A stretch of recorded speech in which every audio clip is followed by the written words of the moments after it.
Century star Shivraj Kumar ಅವರು ಅಮೇರಿಕಾಗೆ ಚಿಕಿತ್ಸೆಗೆ ಹೋಗಿರ್ತಕ್ಕಂಥದ್ದು ಸಹಜವಾಗಿ ಎಲ್ಲರೂ ಕೂಡ ಒಂದು ಭಾವುಕ ಸನ್ನಿವೇಶ ಇರುವಂಥದ್ದು.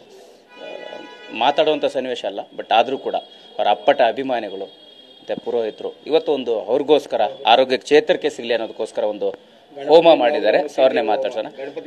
ಅದೇ ಎಸ್, ನಿಮ್ಮಿಂದಾನೆ ಗುರುಗಳೇ. ಅಂದರೆ ಈಗ ಸಹಜವಾಗಿ ದೊಡ್ಡ ಮನೆಯಲ್ಲಿ ಶಿವಣ್ಣವ್ರ ಮನೆಯಲ್ಲಿ ಅವತ್ತು ಕೂಡ ನೀವು ಪೂಜೆ ಮಾಡ್ತಿದ್ರಿ. ಮಾಡಿದ್ದೀವಿ, ಅರ್ಸ್ಕೊಂಡು ದೇವರಿಗೆ ಒಳ್ಳೇದಾಗ್ಲಿ ಅಂತ ಮಾಡಿದ್ದೀವಪ್ಪ. ಅವ್ರ ನಕ್ಷತ್ರ ಶಾಂತಿ ಮಾಡಿ ಹೋಮ ಮಾಡಿದ್ದೀವಿ. ಯಾವ ರೀತಿಯ ಹೋಮ ಇದು ಅಂದ್ರೆ ಈಗ ಆರೋಗ್ಯದಲ್ಲಿ ಚೇತರಿಕೆ ಕಾಣಬೇಕು ಅನ್ನೋಂಥದ್ದು ಅವ್ರ ಜೊತೆಗಿರುವಂತ ಗೋವಿಂದಣ್ಣವರು ಮತ್ತು ನಾರಾಯಣ ಅವ್ರು ಸೇರಿದಂಗೆ ಸುಮಾರು ಜನ ಸೇರಿದ್ದಾರೆ. ಅವ್ರು ಕರ್ಸ್ಬಿಟ್ಟು ಸಾಯಂಕಾಲ ಪ್ರದೋಷ ಕಾಲ ಅಂತ ಇರುತ್ತೆ, 4 ಕಾಲಿಗೆ ಅವಾಗ ಸ್ಟಾರ್ಟ್ ಮಾಡಿ 6 ಗಂಟೆಗೆ ಕ್ಲೋಸ್ ಮಾಡಿದೀವಪ್ಪ.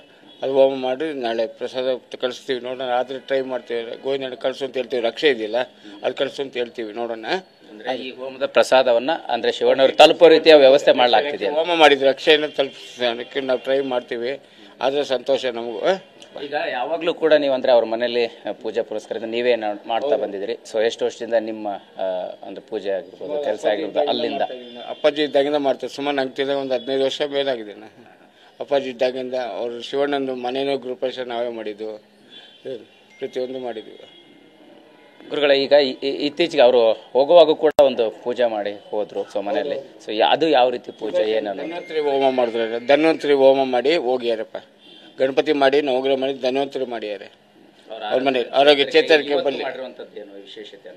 ಮುತ್ತಿಂಜಯನ ಆರೋಗ್ಯಕ್ಕೆ ಅದೇ ಮುತ್ತಿಂಜಯ ಜಪ ಮಾಡಿ ಹೋಮ ಮಾಡಿದ್ದೀವಿ ಆರೋಗ್ಯಕ್ಕೆ. ಇದಿಷ್ಟು ಏನಂತಂದ್ರೆ ಇಲ್ಲಿ ಕಾಡಮಲ್ಲೇಶ್ವರ ದೇವಸ್ಥಾನದ ಬಳಿ ಸೊ ಒಂದು ವಿಶೇಷ ಪೂಜೆಯನ್ನು ಮಾಡಿರ್ತಕ್ಕಂಥದ್ದು ಶಿವರಾಜ್ ಕುಮಾರ್ ಅವರ ಆರೋಗ್ಯದಲ್ಲಿ ಚೇತರಿಕೆಗೆ ಸುತ್ತಿಗೆ ಸಾಧ್ಯ ಆದರೆ ಇಲ್ಲಿನ ಪ್ರಸಾದವನ್ನು ಕೂಡ ಅಲ್ಲಿಗೆ ತಲುಪಿಸ್ತೀನಿ ಅಂತ ಮಾತನ್ನು ಹೇಳಿರ್ತಕ್ಕಂಥದ್ದು. ಕ್ಯಾಮ್ರಾ ಪರ್ಸನ್ ರವಿಕುಮಾರ್ ಜೊತೆ ಮಾಲ್ತೇಶ್ ಜಗ್ಗಿನ್, TV9 ಬೆಂಗಳೂರು.